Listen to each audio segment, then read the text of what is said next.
Shabbat Shalom, everyone. A number of years ago, my wife Judy and I were in Utah. One day, we spent the better part of an afternoon driving through an aspen forest. We would stop, hike around, get back in the car, and hike a little more. The trees, with their bright and abundant yellow leaves, all seemed to move as one whenever the breeze blew. It was as if they were all communicating with each other, sharing information, whispering as only aspens can do, in their own distinctive language. It was magical. It was truly breathtaking. But the wonder we felt that afternoon as we drove through the forest was dwarfed as we began to learn about the relationships that those aspens had that were below the surface. The hundreds of acres that we had driven through were comprised of only a few massive stands of aspen. The trunks and the branches and the leaves that we saw and registered as separate trees were in fact the visible manifestation of one single organism. In each stand, the trunks and branches that stood side by side shared a single root system. As the leaves above did their dance of photosynthesizing, the roots below were busy distributing water and nutrients, reading the highly sensitive indications and variations that were taking place in each of what we were seeing as trees, but were one organism. If part of that group was suffering from a little bit of thirst, the water would go there. If one had been affected by fire or the bark had been disturbed by a hunter or an animal, the nutrients that were necessary to restore that bark were sent in that direction. To the unknowing observer, each tree was there existing independently, doing the best it could to survive and thrive. But the aspens were actually unable to function as individuals. The good news was they didn't need to try, because they weren't individuals. They were, in fact, an entity that was self-sustaining. The realities of being an aspen have come to mind at different times for me over the years, mostly unbidden. Post 9/11, here in New York, the aspen came to mind as people drew together, ready to help. And for the months that I was down at Ground Zero in the family centers, surrounded by volunteers from all over the country and all over the world, bringing their different types of expertise to help, I was reminded of the aspen.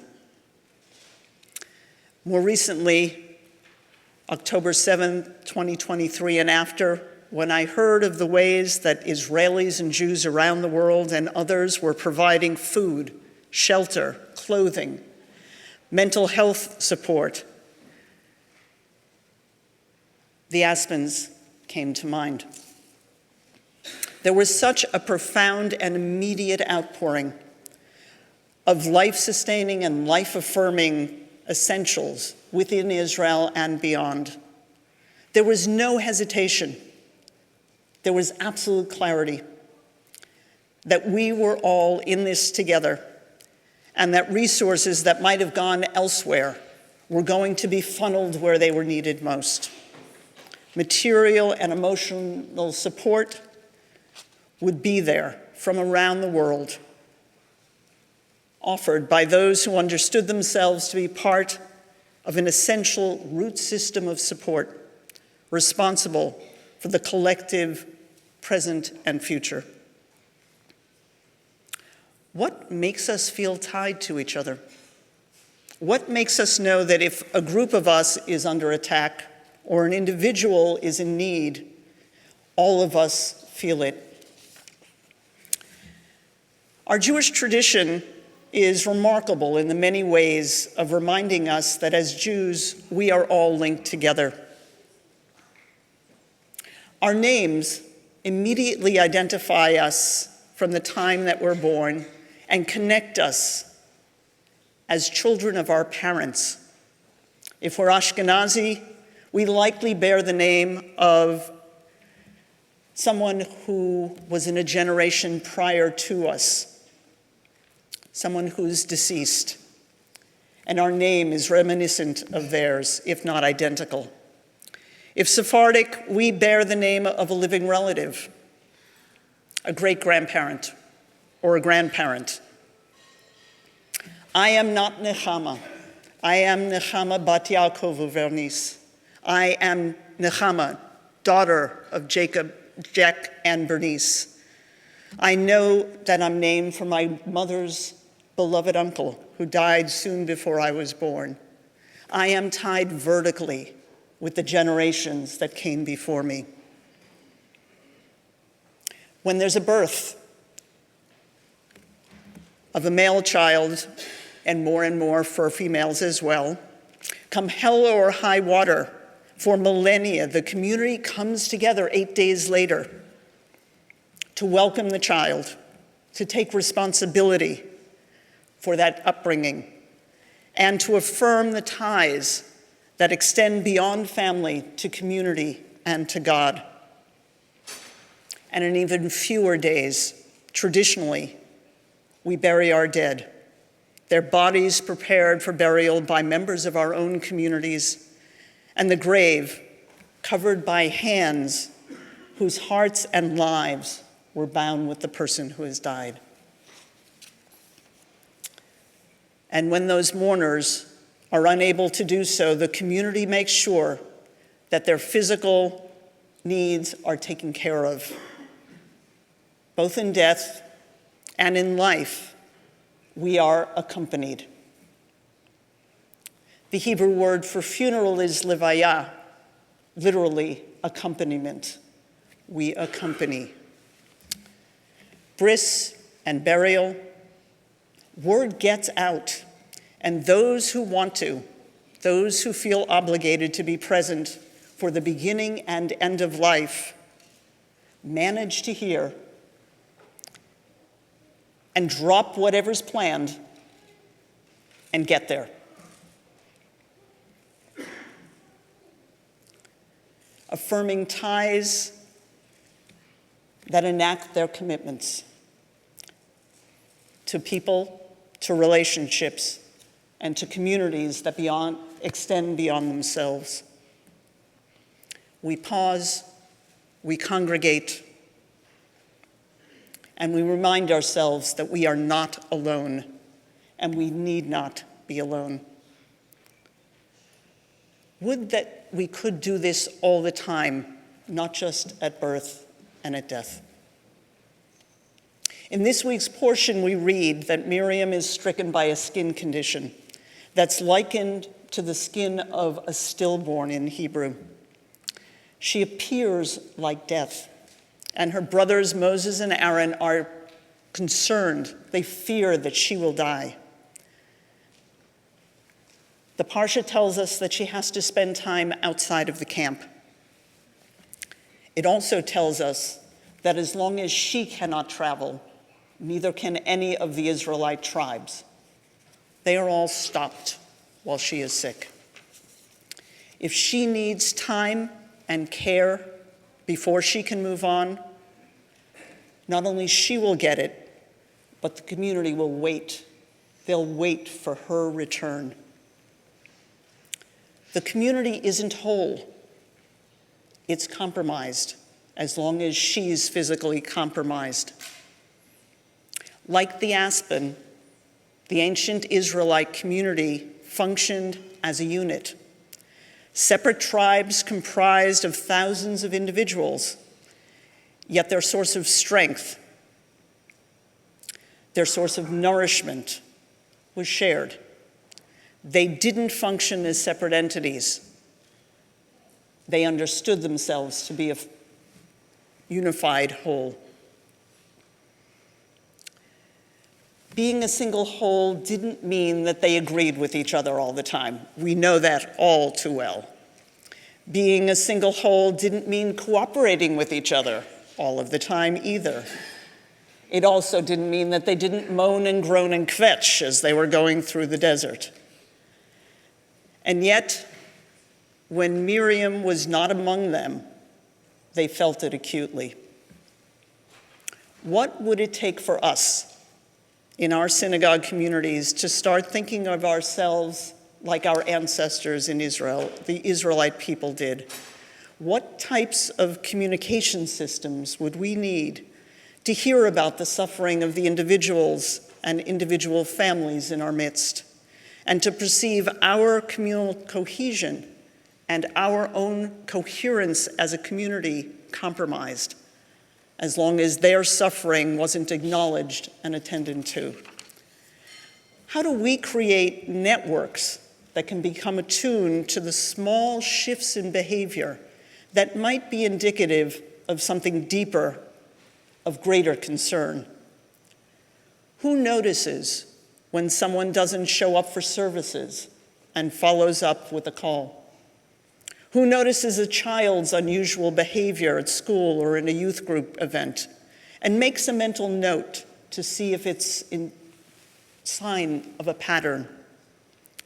Who hears that someone's no longer driving and arranges for them to go shopping, get to a class, come to a service? Who notes when a caregiver for a loved one is looking more tired, more concerned, more drawn out than usual, and offers to help? How can we as communities become finely attuned to the variety of factors and conditions that affect the individuals in our midst, and know that it may seem like it's the individual only, but it's actually all of us? How do we move from sympathy to empathy, from it's their child to it's our child? When Miriam becomes sick, Moses utters the first prayer of healing.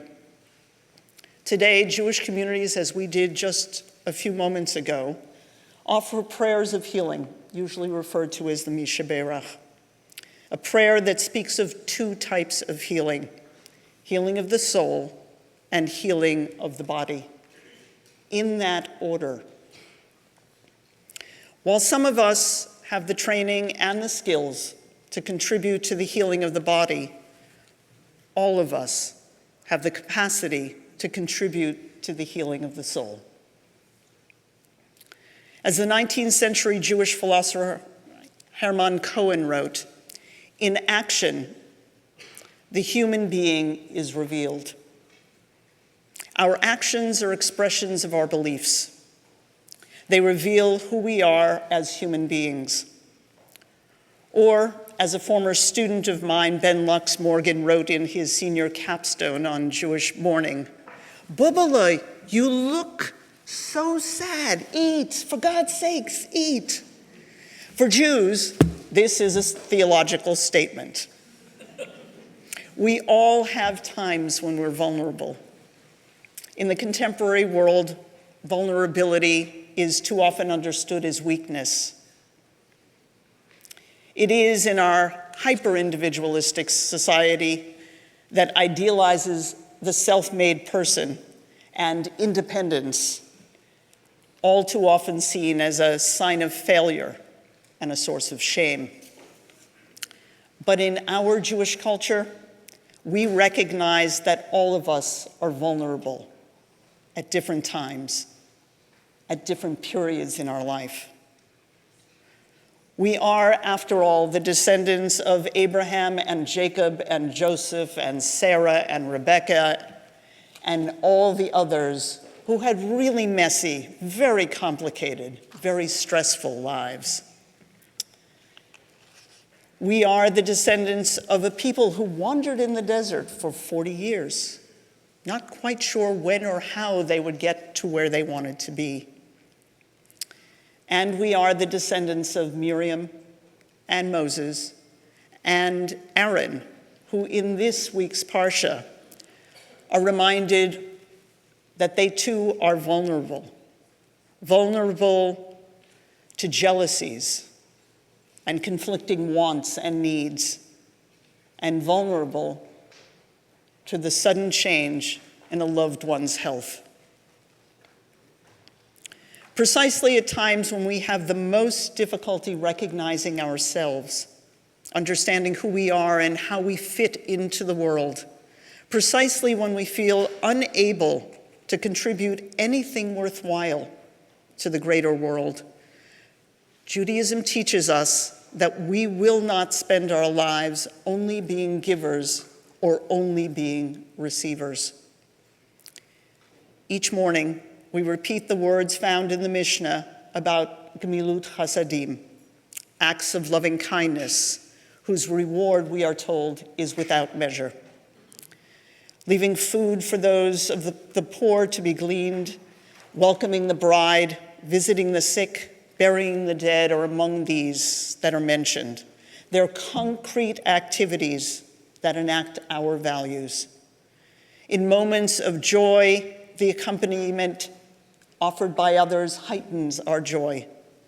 And in the moments of sorrow or uncertainty, the presence of others can be our balm. The Mishnah assumes that at some point in our lives, we will be givers, and at others, we will be receivers. It suggests that our lives are a dance in which we move from one position to the other. And whether in a given moment we are the giver or the receiver, there is mutual affirmation going on. When I can give to you, I affirm your humanity. I affirm your worth, your value to me and to others. And at the same time, I'm affirming the values I hold dearest. And by doing so, I'm affirming my value. And through the mirror that you shine on me, you, the receiver, I see my own humanity affirmed.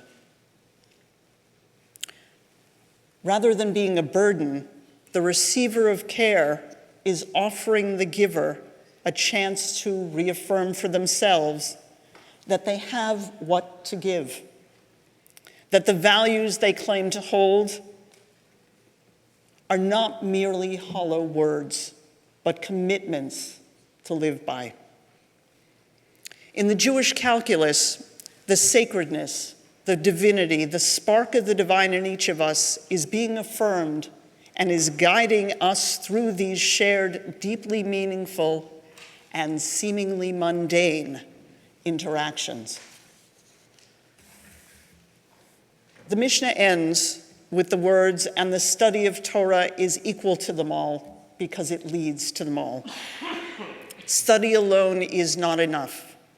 Finding ways to put the Torah's teachings into our daily world is our task. It's our goal. It's what puts meaning in our lives and affirms the essential dignity of each human being, ourselves included. Dendrologists, those who study the roots of trees, have noted trees of different species track each other's traumas. That trees that are healthy and thriving will send nutrients towards trees of their own species and other species when they detect trauma or disease.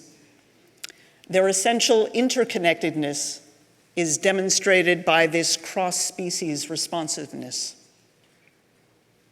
While our natural inclination is to care for our own, our tradition encourages us to be more like trees, Rather than just note that there are others beyond our immediate kin, we're instructed to remember that we know the heart of the stranger, the ger, the other, and that we should care for them as well. It's no accident that the word for stranger, ger, shares the root for living or dwelling, lagur.